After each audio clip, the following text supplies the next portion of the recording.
Arvinder Singh lovely ബി.ജെ.പിയിലേക്ക് എന്ന സൂചനകളാണ് ഇപ്പോൾ പുറത്തുവരുന്നത്. ഈസ്റ്റ് ഡൽഹിയിൽ ബി.ജെ.പി സ്ഥാനാർത്ഥിയായേക്കുമെന്ന റിപ്പോർട്ടുകൾ പുറത്തുവന്നു. ലവ്ലി സമ്മതിക്കുകയാണെങ്കിൽ നേരത്തെ പ്രഖ്യാപിച്ച സ്ഥാനാർത്ഥിയെ ബി.ജെ.പി പിൻവലിച്ചേക്കുമെന്നുമുള്ള വിവരങ്ങൾ പുറത്തുവന്നു കഴിഞ്ഞു. കോൺഗ്രസിനെയും ആം ആദ്മി പാർട്ടിയെയും ഒരുപോലെ അമ്പരപ്പിക്കുന്ന തരത്തിലായിരുന്നു അരവിന്ദർ സിംഗ് ലവ്ലിയുടെ രാജി. രാജിയുമായി ബന്ധപ്പെട്ടുള്ള വാർത്താ സമ്മേളനത്തിൽ ലവ്ലി തന്നെ വ്യക്തമാക്കിയിരുന്നതാണ് താൻ ബി.ജെ.പിയിലേക്ക് ഇല്ല എന്നുള്ളത്. പക്ഷേ ഇപ്പോൾ ഏറ്റവും ഒടുവിൽ പുറത്തുവരുന്ന വിവരമനുസരിച്ച് ബി.ജെ.പിയിലേക്ക് പോകാൻ സാധ്യതയുണ്ട് എന്ന തരത്തിലുള്ള അഭ്യൂഹങ്ങളാണ് ശക്തമായിക്കൊണ്ടിരിക്കുന്നത്.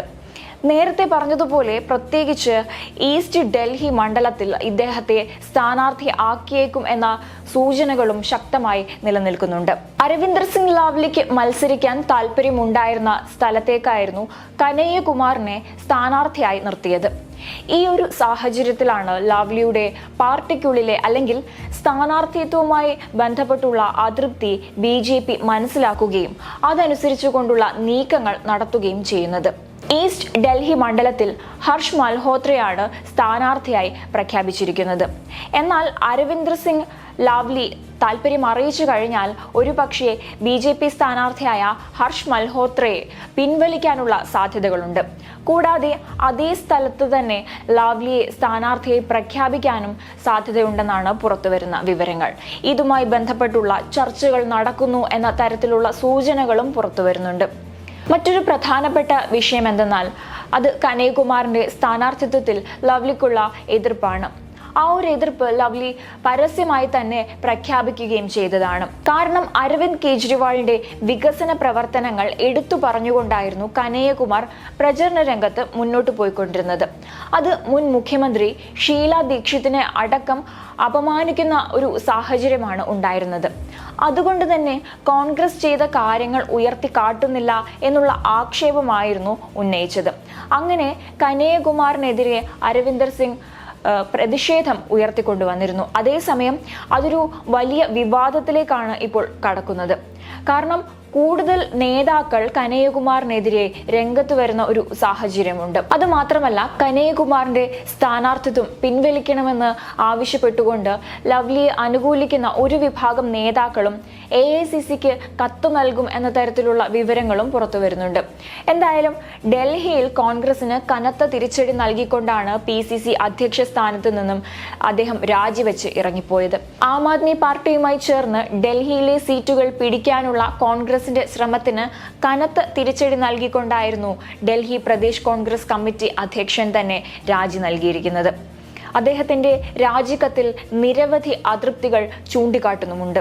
അതിൽ ഏറ്റവും പ്രധാനപ്പെട്ടതാണ് സീറ്റ് നിർണയ ചർച്ചകളിൽ കോൺഗ്രസ് ഹൈക്കമാൻഡ് പ്രദേശ് കോൺഗ്രസ് കമ്മിറ്റിയെ പൂർണ്ണമായും അകറ്റി നിർത്തി എന്നുള്ളത്.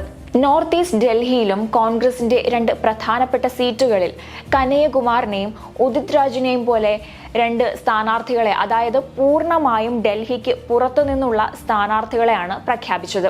ഡൽഹിയിലെ പ്രാദേശിക കോൺഗ്രസ് പ്രവർത്തകർക്ക് തീർത്തും അപരിചിതമായ 2 പേരെ സ്ഥാനാർത്ഥികളായി പ്രഖ്യാപിച്ചതിൽ അല്ലെങ്കിൽ അവർക്ക് സീറ്റ് നൽകി എന്നുള്ളതാണ് ലവ്ലി ഉയർത്തിക്കാട്ടിയ പ്രധാന വിഷയം. ഇപ്പോൾ കനയ്യകുമാർ മത്സരിക്കാനിരിക്കുന്ന സീറ്റിൽ കഴിഞ്ഞ തവണ മത്സരിച്ചത് അരവിന്ദർ സിംഗ് ലവ്ലിയാണ്. അദ്ദേഹം പറയുന്നത് താൻ സ്വയം സ്ഥാനാർത്ഥി ചർച്ചകളിൽ നിന്ന് വിട്ടുനിന്നുവെന്നും തനിക്ക് സീറ്റ് നൽകേണ്ട എന്ന് പറഞ്ഞതിൽ പോലും PCCയെ ഒട്ടും വിശ്വാസത്തിനെടുക്കാതെ അടിച്ചേൽപ്പിക്കുന്ന ഒരു സമീപനമാണ് കോൺഗ്രസ് ഹൈക്കമാൻഡ് പ്രത്യേകിച്ചും ഡൽഹിയുടെ ചുമതലയുള്ള സെക്രട്ടറി എടുത്തത് എന്നാണ്. ഈ വിഷയങ്ങൾ എല്ലാം തന്നെ പ്രാദേശിക നേതാക്കളും പ്രവർത്തകരും തമ്മിൽ വാക്കേറ്റം ഉണ്ടാകുന്ന സാഹചര്യം പോലും ഉണ്ടായിരുന്നു. എന്നിരുന്നാൽ പോലും PCC നേതൃത്വത്തെ വിശ്വാസത്തിലെടുക്കാനോ ആശ്വസിപ്പിക്കാനോ കോൺഗ്രസ് ഹൈക്കമാൻഡ് തയ്യാറായിരുന്നില്ല തുടങ്ങിയ കുറ്റപ്പെടുത്തലുകൾ അടങ്ങുന്ന രാജിക്കത്തായിരുന്നു അരവിന്ദർ സിംഗ് സമർപ്പിച്ചത്. മറ്റൊരു പ്രധാനപ്പെട്ട കാര്യം ഇവിടെ ശ്രദ്ധിക്കേണ്ടത് എന്തെന്നാൽ ആം ആദ്മി പാർട്ടിയുമായി കോൺഗ്രസ് സഖ്യത്തിൽ മത്സരിക്കാൻ പോകുന്നു എന്നത് പ്രാദേശിക തലത്തിൽ കോൺഗ്രസ് പ്രവർത്തകർക്കിടയിൽ വലിയ വികാരം ഉണ്ടാക്കി എന്നുള്ളത് ഒരു വാസ്തവമാണ്. അതിന് കാരണമെന്ന് പറയുന്നത് ഡൽഹിയിൽ കോൺഗ്രസ് പാർട്ടി ഇല്ലാതാക്കിയത് ആം ആദ്മി പാർട്ടിയാണ് എന്നുള്ള ഒരു വികാരം താഴെ തട്ടിലുണ്ട്. അത് ഷീലാ ദീക്ഷിത്തിനോട് ആം ആദ്മി പാർട്ടി ചെയ്തതടക്കമുള്ള കാര്യങ്ങളിൽ വലിയ അതൃപ്തി നിലനിൽക്കുന്നുണ്ട്. ഇതൊന്നും തന്നെ കോൺഗ്രസ് പാർട്ടി മറക്കരുത് എന്നായിരുന്നു, അല്ലെങ്കിൽ അങ്ങനെ ഒരു വികാരം കോൺഗ്രസ് പ്രവർത്തകർക്കിടയിൽ ഉണ്ട്. ഇങ്ങനെ ഒരു വികാരം ഈ ഒരു സഖ്യമുണ്ടായ കാലം തൊട്ട് അത് കോൺഗ്രസിനുള്ളിൽ പുകഞ്ഞുകൊണ്ടിരിക്കുകയായിരുന്നു. എന്നാൽ ഇപ്പോൾ ഡൽഹിയിൽ അതൊരു വലിയ പൊട്ടിത്തെറിയിലേക്കാണ് നയിച്ചിരിക്കുന്നത്. അതിന്റെ ഏറ്റവും വലിയ തെളിവാണ് ഇപ്പോൾ PCC അധ്യക്ഷൻ രാജിവെച്ചിരിക്കുന്നത്. തിരഞ്ഞെടുപ്പ് പ്രചാരണം കൊടുമ്പിരി കൊണ്ടിരിക്കുന്ന സമയത്താണ് PCC അധ്യക്ഷൻ തന്നെ ഹൈക്കമാൻഡിനെ കുറ്റപ്പെടുത്തിക്കൊണ്ട് രാജിവെച്ചിരിക്കുന്നത്. അതേസമയം അരവിന്ദർ സിംഗ് ലാവ്ലിയുടെ രാജിക്കത്തിൽ നേരത്തെ പറഞ്ഞതുപോലെ അക്കമിട്ട് നിരത്തിയ ചില കാര്യങ്ങളുണ്ട്. അതിൽ ഏറ്റവും പ്രധാനപ്പെട്ടതാണ് ആം ആദ്മി പാർട്ടിയുമായി കോൺഗ്രസ് സഖ്യമുണ്ടാക്കാൻ തീരുമാനിച്ചത് ഒരു തെറ്റായ തീരുമാനമായിരുന്നു എന്നത്. ആം ആദ്മി പാർട്ടി അരവിന്ദർ സിംഗ് വിശേഷിപ്പിക്കുന്നത് കോൺഗ്രസിനെതിരെ വ്യാജ അഴിമതി ആരോപണങ്ങളും വ്യാജ പ്രചരണങ്ങളുമായി രൂപീകരിക്കപ്പെട്ട പാർട്ടി എന്നാണ്. അങ്ങനെ ഒരു പാർട്ടിയുമായി സഖ്യമുണ്ടാക്കാൻ കോൺഗ്രസ് ഹൈക്കമാൻഡ് തീരുമാനിച്ചപ്പോൾ ഹൈക്കമാൻഡിന്റെ തീരുമാനത്തിന് തങ്ങൾ വഴങ്ങിക്കൊടുക്കുകയായിരുന്നു എന്നാണ്.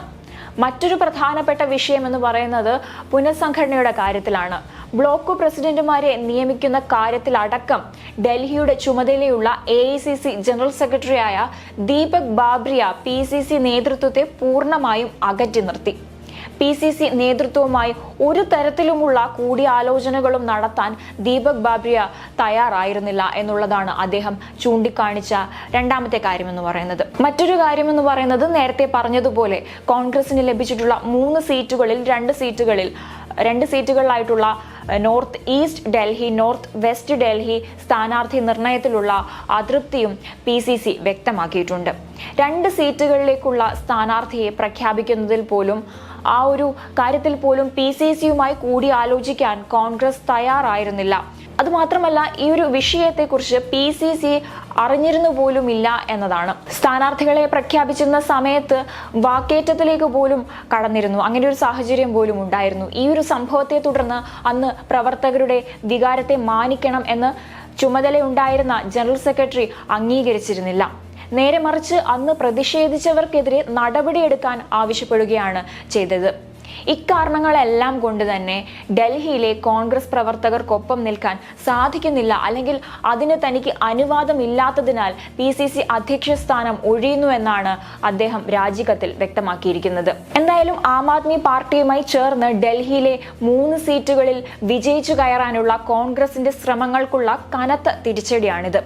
അതുപോലെ തന്നെ ഇന്ത്യ സഖ്യത്തിന് നേരിടേണ്ടി വരുന്ന വലിയൊരു പരീക്ഷണം കൂടിയാണ് ഇപ്പോൾ സംഭവിച്ചിരിക്കുന്നത്. എന്നാൽ കഴിഞ്ഞ ദിവസം ഡൽഹി PCC അധ്യക്ഷൻ രാജിവെച്ചതുമായി ബന്ധപ്പെട്ട് അദ്ദേഹത്തെ അനുനയിപ്പിക്കാനുള്ള ശ്രമങ്ങൾ കോൺഗ്രസിന്റെ ഭാഗത്തു നിന്ന് ഉണ്ടായിരുന്നു.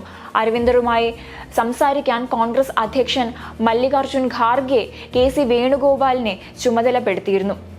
അതേസമയം തന്നെ അദ്ദേഹത്തിന്റെ രാജിക്ക് പിന്നിൽ ഏതെങ്കിലും തരത്തിലുള്ള രാഷ്ട്രീയ നീക്കം നടന്നിട്ടുണ്ടോ എന്നത് സംശയിക്കുന്നുണ്ട്. ലവ്ലിയുടെ രാഷ്ട്രീയ പശ്ചാത്തലം പരിശോധിക്കുകയാണെങ്കിൽ 2 തവണ PCC അധ്യക്ഷനായ വ്യക്തിയാണ് അദ്ദേഹം. ഷീലാ ദീക്ഷിത് മന്ത്രിസഭയിൽ പ്രധാനപ്പെട്ട വകുപ്പുകൾ കൈകാര്യം ചെയ്തിരുന്ന ഒരു വ്യക്തി കൂടിയാണ്.